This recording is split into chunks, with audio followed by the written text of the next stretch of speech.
Nos vamos ahora a información internacional. 4 años se cumplen ya de la guerra entre Rusia y Ucrania derivada de la invasión rusa en un conflicto que se ha alargado probablemente mucho más de lo que se esperaba inicialmente. Isel Guerra está con nosotros aquí en el estudio.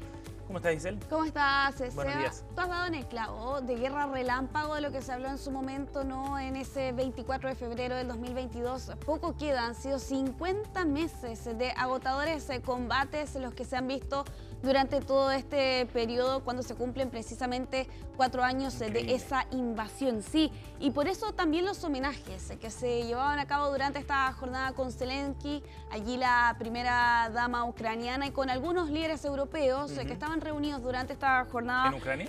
Exactamente, en Kiev, en la catedral de Santa Sofía, donde se leyeron oraciones por los soldados y por los civiles que han muerto durante todo este periodo. Al margen, por cierto, también de las acciones de líderes europeos, también lo que ocurría en las calles durante esta jornada, también en la capital, minutos de silencio que se vivían durante este día para conmemorar precisamente este cuarto aniversario. Lo están viendo ustedes ahí en pantalla. Durante esta mañana los habitantes de Kiev detuvieron sus funciones, esperaron allí un tiempo precisamente para marcar ese minuto de silencio, y en el Parlamento de la Unión Europea también aplausos con una ovación a Zelensky, también cuando se cumplen precisamente estos 50 meses. Desde Rusia también hemos escuchado algunas declaraciones durante esta jornada.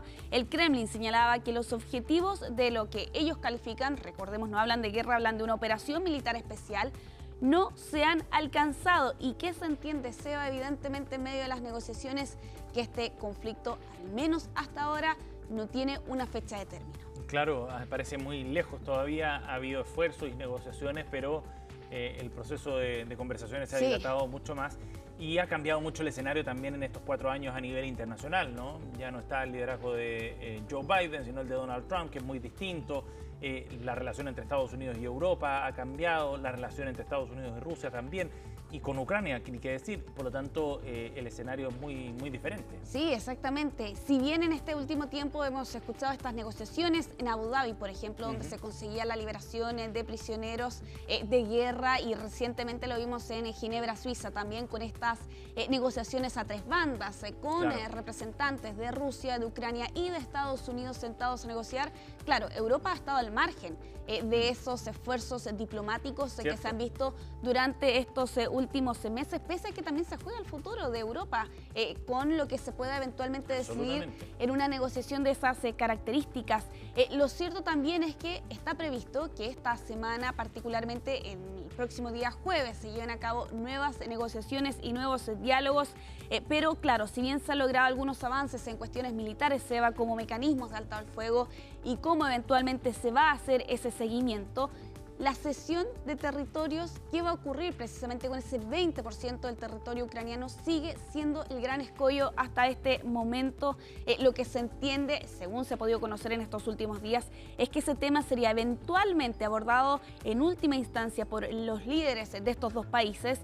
De hecho, Steve Witkoff señalaba recientemente que en las próximas semanas podría eventualmente ocurrir una reunión entre Zelensky y Putin. Desde Ucrania ponen ciertos paños fríos a esas expectativas estadounidenses, porque señalan que organizarlo ahora sería difícil. No cierran la puerta, pero allí ponen algunos peros a esa eventual reunión entre Zelensky y Vladimir Putin. Bueno, las señales van a ser bien importantes en este contexto de los 4 años. Y va a ser interesante ver también cuál es el mensaje desde Rusia, sobre todo pensando en lo que tú decías al comienzo de tu comentario. Se había previsto esto como una guerra relámpago, casi una suerte de trámite para Rusia. El asunto hoy día es muy distinto. Sí, exactamente. Van 50 meses de conflicto, 4 millones de desplazados internos en Ucrania, 6,7 millones de ucranianos que dejaron precisamente ese país. Se entiende que un tercio de ellos ya no va a regresar a Ucrania, teniendo en cuenta el actual contexto que ha estado atravesando esta nación en este último tiempo. Y si bien no hay cifras fiables de muertes de soldados y de civiles, se entienden que son decenas, si no cientos de miles, las vidas perdidas detrás de esta guerra, con Rusia, que ha logrado controlar ya el 20% del territorio, particularmente en la zona este de Ucrania. Estamos hablando del Donbass, así como también de algunas regiones como Lugansk, donde prácticamente ya está totalmente tomado por Rusia y en el caso de Donetsk con el 78%, pero también con algo bastante llamativo que ha dejado por este último año al menos la guerra, y es el uso de drones. Porque las posiciones prácticamente están congeladas, al margen, por cierto, de lo que ha sido un invierno sumamente crudo en esta zona de Europa, con ataques que ha lanzado Rusia sobre la infraestructura energética.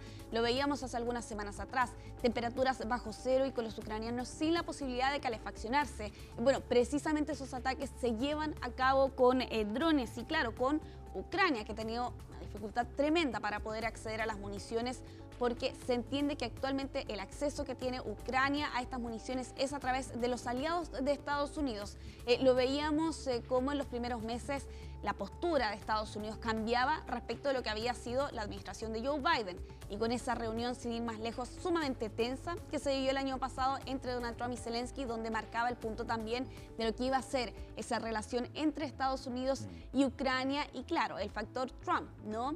Con cierta cercanía que se pudo haber evidenciado con el presidente de Rusia. Exacto, que generó mucho temor en su momento.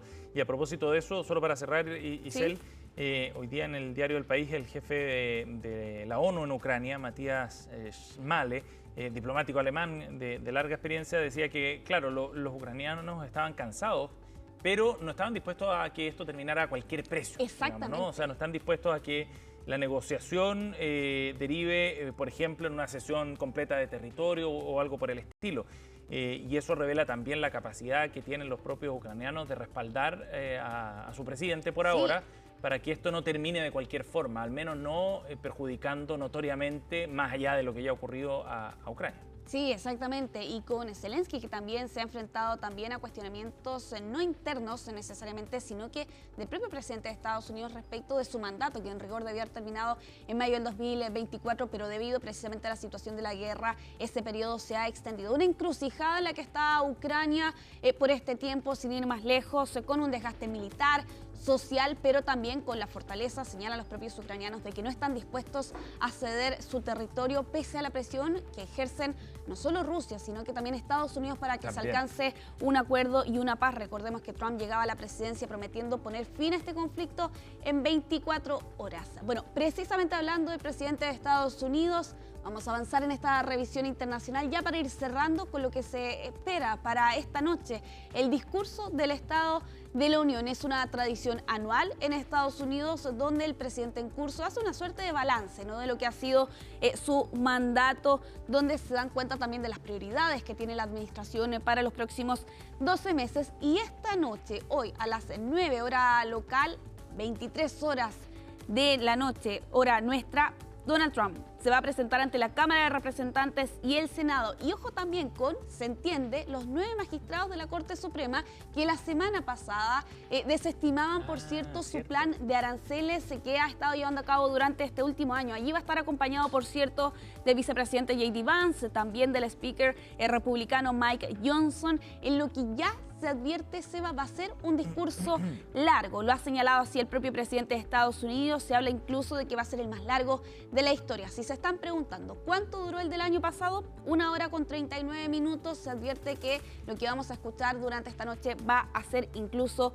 más extenso que eso. Al término de lo que Donald Trump exprese ante el Congreso estadounidense, 2 réplicas de demócratas, la gobernadora de Virginia, Abigail Spanberger, y el senador, que por lo demás fue detenido por interrumpir una conferencia de prensa de la secretaria de Seguridad Nacional y que fue detenido precisamente Alex Padilla. Ellos 2 van a entregar entonces estas réplicas, y con los demócratas que también tienen su, podríamos decir, contradiscurso, Seba, porque bastante cerca de allí se espera un mitin en las inmediaciones, aunque ojo, porque las condiciones meteorológicas hacen peligrar ese evento, Seba. Lo cierto es que la sentencia de la Corte Suprema la semana pasada respecto de los aranceles, que para Trump es la palabra más bonita del diccionario, bueno, sin duda se espera que sea uno de los temas centrales con lo que está ocurriendo en Irán, las amenazas que ha lanzado, por cierto, de un eventual ataque, y con ojo lo que vamos a ver en noviembre de este año, que son las elecciones de medio término. ¿Y por qué es importante? Y esto ya para ir cerrando, Seba, porque lo que actualmente sustenta este nuevo anuncio de aranceles del 10%, del 15% que señalaba el pasado día sábado, es una ley que en rigor solo tiene un plazo de 150 días. Cuando termine ese plazo va a requerir precisamente de la aprobación del Congreso y es allí donde esta noche se va a llevar a cabo este discurso. O sea, una herramienta de corto plazo, digamos, la que tiene Exactamente. Donald Trump. Ya veremos qué dice hoy en este discurso. Isel Guerra con nosotros, estará más adelante nuevamente con otra actualización de noticias internacionales. Gracias, Nos vemos, Isel. Seba.